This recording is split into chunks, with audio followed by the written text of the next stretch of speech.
Basic learning centre में आपका स्वागत है। आज का जो मेरा वीडियो है वो औसत के है, यानी हम औसत के बारे में आपको बेसिक लेवल से लेकर के एडवांस लेवल तक बताएंगे। तो चलिए आज के इस वीडियो हम शुरू करते हैं। तो वेलकम बेसिक लर्निंग सेंटर में। बेसिक लर्निंग सेंटर में आपका बहुत बहुत स्वागत है। तो हमारा जो पहला काम है, औसत की परिभाषा। औसत किसे कहते हैं? औसत मतलब होता है सबको समान समान बंटवारा हो जाए।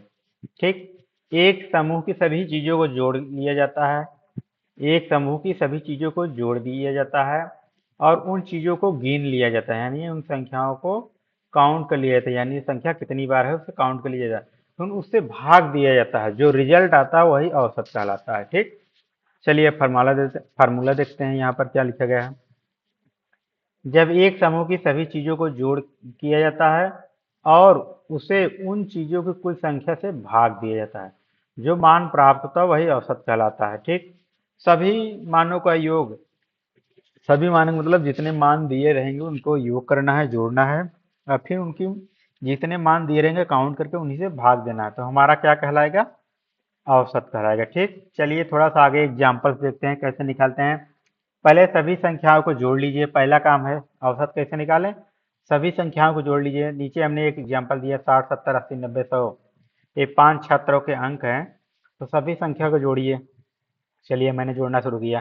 60, 70, 80, 90, 100 जोड़ेंगे तो हो जाएगा हमारे 400। ठीक, जितनी संख्या है उसकी गिनती कर लीजिए। 1, 2, 3, 4, 5, 5 संख्या है तो नीचे हमने 5 गिनती कर लिया।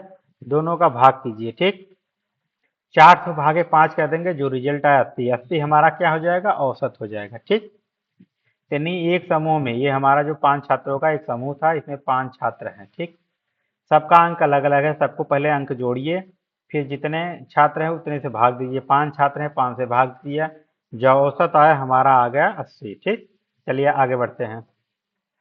अब औसत के कुछ महत्वपूर्ण सूत्र हैं, चलिए उसको चर्चा करते हैं। औसत के महत्वपूर्ण सूत्र इस प्रकार हैं। प्रथम, n प्राकृतिक संख्याओं का औसत।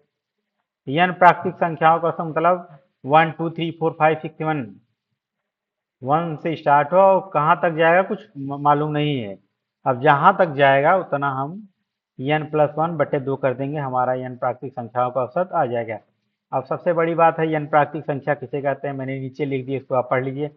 प्राकृतिक संख्या वह संख्याएं होती है जो गिनने में काम आती है और हमेशा सकारात्मक होती है। सकारात्मक मतलब सक्रिय रूप से आपके पास हो। जैसे मम्मी ने बोला जाओ देखो कितने आम है, तो आप गिन लेंगे ना, आम हाथ में रख के गिन लेंगे, यानी वो सक्रिय रूप से, यानी आपके सामने है।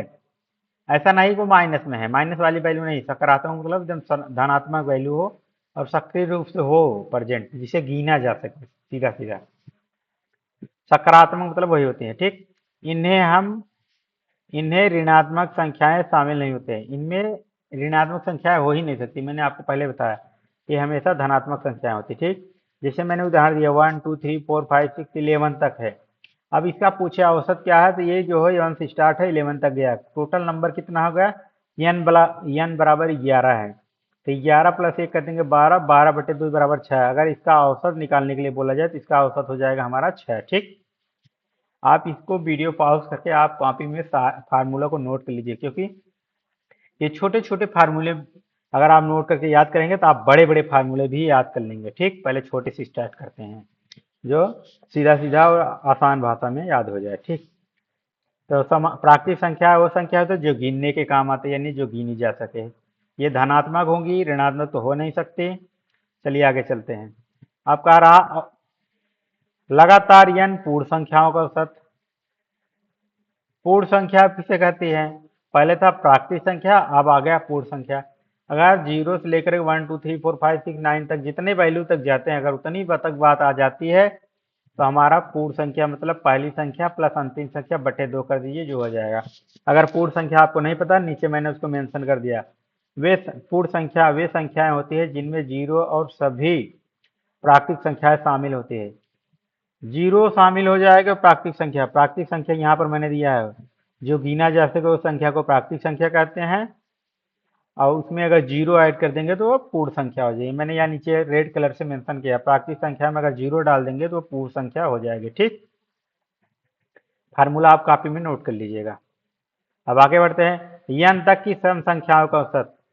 n तक मतलब 2, 4, 6, 8 ऐसी संख्याएं दी गई है, तो सब संख्याओं को गिन लीजिए, उसमें 2 ऐड कर लीजिए, n प्लस 2 बटे 2 कर दीजिए, जो आएगा वही औसत हो जाएगा। ठीक, तो सम संख्या अगर आपको नहीं पता, नीचे मैंने दे दिया, वह संख्या सम संख्या वह संख्या होती है जो 2 से पूरी तरह विभाजित हो जाती है। विभाजित मतलब 2 से अगर भाग देंगे तो पूरी तरह से कट जाएगी, शेषफल 0 बचेगा। ठीक, और उदाहरण के लिए 0, 4, 2, 4, 6, 8, 10, 12, 14, 16, 18 ये है। अगर किसी संख्या के अंत में, अगर किसी संख्या का इकाई का अंक 0, 2, 4, 6, 8 आता है तो वह सम संख्या होगी। ठीक, अगर इकाई के अंक में 2, 4, 6, 8, 10 है तो वह संख्या सम संख्या होगी। ये ध्यान दीजिएगा। n तक की सम संख्याओं का औसत क्या होगी? n प्लस 2, इस बात का ध्यान दीजिए, n प्लस 2 कर देंगे और पूरे बटे 2 कर देंगे, तब हमारे संख्या क्या हो जाएगी? आएगी। ठीक, अब जब यहाँ तक सम संख्या हो गया, आगे विषम संख्या भी देख लीजिए। लगातार n तक की विषम संख्या होगा औसत n प्लस 1, और आगे n प्लस 2 था, इसमें n प्लस 1 हो जाएगा। ठीक, सम संख्या में n प्लस 2 था, ध्यान दीजिए, सम संख्या में क्या था? n प्लस 2 था, जबकि विषम संख्या में क्या है? n प्लस 1 बटे 2। ठीक है, चलिए अब आगे देखते हैं। विषम संख्या वह संख्या होती है जो 2 से पूरी तरह विभाजित नहीं होती। हमेशा शेषफल कितना बचेगा? 1 बचेगा। शेषफल 1 बचता है विषम संख्या में। ठीक, और इसके क्या करें? n प्लस 1 कर देंगे, यानी जो नीचे मैंने संख्या दिया है 1, 1, 2, 3, 5, 7, 9, इसको पहले काउंट कीजिए कितने नंबर है? 1, 2, 3, 4, 5, 6, 7, 8, 9, 9 नंबर है। 9 और प्लस 1 कर देंगे, 10 हो जाएगा। 10 में 2 भाग देंगे, कितना हो जाएगा? 5। यानी अगर इनका औसत निकालेंगे कितना हो जाएगा? 5 हो जाएगा। ठीक, अब विषम संख्या के इकाई अंत में क्या होगा? 1, 3, 5, 7, 9, इतने संख्या अगर किसी इकाई के अंक में आते हैं तो संख्या विषम संख्या होगी। ये भी आप याद कर रख लीजिएगा। अब हमारा है n तक विषम संख्याओं का औसत। n तक विषम संख्या मतलब 17 तक विषम संख्या का औसत। अगर हम पूछे 50 तक विषम संख्याओं का औसत, तो सबको काउंट करेंगे ना कितने संख्या, फिर उनका औसत निकाल लेंगे, तो जितनी काउंट में आएगा उतने औसत हो जाएगा। ये औसत बराबर n हो जाएगा। ठीक, विषम संख्या हमने आपको बता ही दिया था, नीचे हमने यहाँ पर काउंट किए 1, 3, 5। अगर पूछा जाए 17 तक विषम संख्याओं का औसत क्या होगा? 17 तक मतलब 17 विषम संख्याओं का औसत देखिए, 1, 2, 3, 4, 5, 1, 2, 3, 4, 5, 6, 7, 8, 9। अब पूछा जाए 9 तक विषम संख्याओं का औसत क्या होगा? तो 9 ही हो जाएगा। 10 विषम संख्याओं का औसत 10 ही हो जाएगा। ठीक, अगर किसी विषम संख्या के अंत में 1, 3, 5, 7, 9 आता है तो वह संख्या विषम संख्या कहलाएगी, मैंने पहले बता दिया।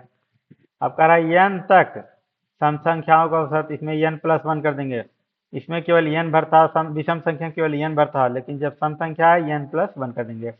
अब कोई पूछ ले रहा है, यहाँ पर देखिए 0, 1, 1, 2, 3, 4, 5, 6, 7, 8, 9, 10, नीचे 10 संख्या है। अब पूछा जाए इसका औसत क्या होगा? 10 प्लस 1 कर देंगे, जो औसत हो जाएगा औसत हो जाएगा। ठीक, 10 प्लस 1 कर देंगे मतलब 11। ठीक, ठीक, फार्मूला आप वीडियो पॉज करके नोट करते जाइए। लगातार n तक सम संख्याओं का औसत n प्लस 1 हो जाएगा।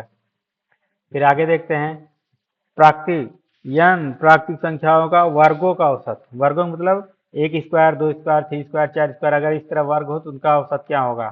तो उसका हमने फार्मूला यह है, n प्लस 1, एक कोष्ठक में 2n प्लस 1, दूसरे कोष्ठक में, और पूरे बटे 6 कर देंगे, तो ये हमारा फार्मूला हो जाएगा।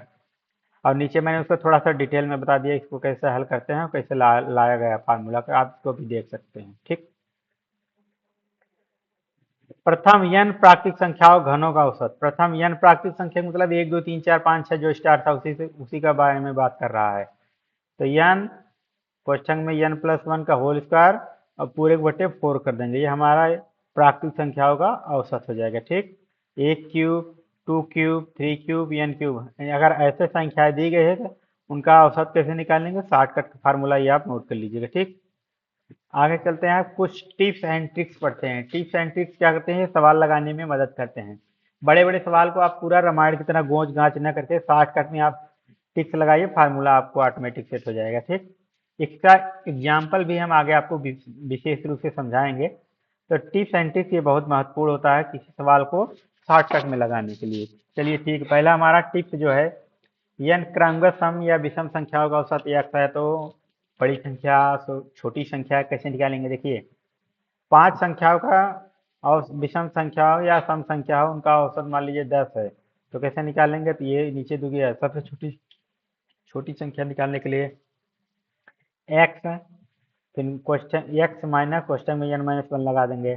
सबसे बड़ी संख्या निकालने के लिए x प्लस लगा देंगे, क्वेश्चन में n माइनस वन रहेगा ही, यानी दोनों कंडीशन में n माइनस वन रहेगा, लेकिन x में से एक में जोड़ना है, एक में घटाना है। ठीक, किसी संख्या x के लगातार n गुणजों का औसत, किसी संख्या x के लगातार n गुणजों का औसत x गुणे n प्लस वन बटे 2 कर देंगे। ठीक, अब आगे देखते हैं।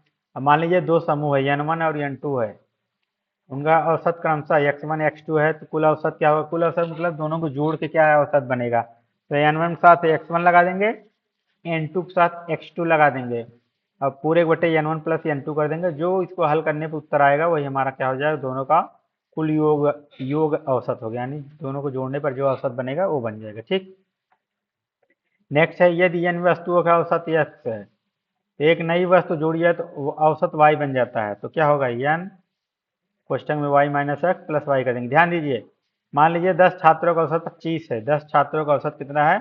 25 है, और उसमें एक छात्र और आ जाता है, तो उसका औसत क्या हो जाता है? 30 हो जाता है। तो नए वस्तु का नए छात्र का नाम बताइए, कितना केजी का या कितना अंक प्राप्त हो, वो सब जो पूछेगा वो बता दीजिएगा। ठीक,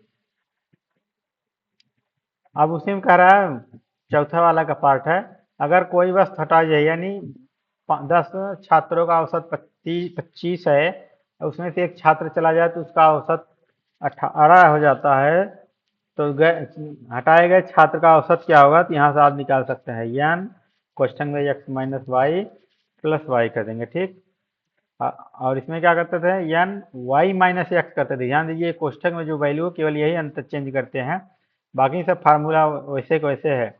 और इसमें क्या करेंगे? n x minus y plus y कर देंगे, दोनों सेम है पर बस क्वेश्चन में वैल्यू चेंज कर दिया है, उसमें y माइनस एक्स था, इसमें x माइनस वाई है। ठीक, अब जो 6 नंबर पे हमारा है, औसत चाल निकालने का फार्मूला है। औसत कैसे निकालते हैं? मान लीजिए कोई छात्र है, वो अपने स्कूल जाता है, इसको स्कूल की दूरी है 10 किलोमीटर, घर से स्कूल की दूरी है 10 किलोमीटर। अब मान लीजिए वो जाते वक्त 1 घंटा लगाता है और आते वक्त 2 घंटा लगाता है, तो टोटल कितने घंटे हो गए? 3 घंटे, क्योंकि जाने में 1 घंटा लगाया और आने में 2 घंटा लगाया। और स्कूल की दूरी कितनी है? 10 किलोमीटर, 10 किलोमीटर आने में, 10 किलोमीटर जाने में, मतलब 20 किलोमीटर हो गया। तो 20 बटे 3 कर दीजिए, यानी कुल दूरी बटे कुल समय कर दीजिए, जो फार्मूला जो उत्तर आएगा वो हमारा औसत हो जाएगा। ठीक,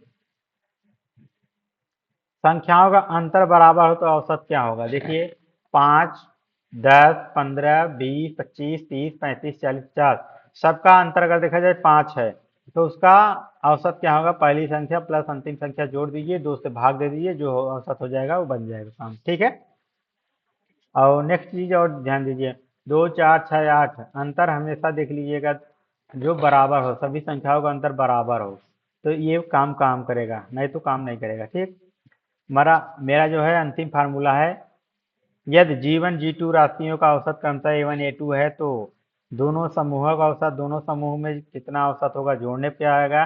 G1 के साथ A1 लगाएंगे, G2 के साथ A2 लगाएंगे, G1 के साथ G2 लगा देंगे, और फिर वही नीचे वही काम करेंगे, ऊपर वाले में प्लस लगा देंगे, घटाने पर घटाना लगा देंगे, माइनस लगा देंगे, बात बन जाएगी G1 A1 minus G2 minus A2, G1 minus G2 कर देंगे, जो फार्मूला आएगा ये हो जाएगा। ठीक, चलिए आगे बढ़ते हैं। तो इस वीडियो में दोस्तों इतना ही, हम आगे और भी वीडियो लाएंगे आपके लिए, तब तक मेरे चैनल को लाइक शेयर सब्सक्राइब करते रहिए। Thank you for watching my video. आपका कीमती समय देने के लिए बहुत बहुत धन्यवाद दोस्तों। वीडियो अच्छा लगे तो लाइक शेयर और सब्सक्राइब करना ना भूलें। मिलते हैं अगले वीडियो में, तब तक के लिए बाय बाय, टाटा।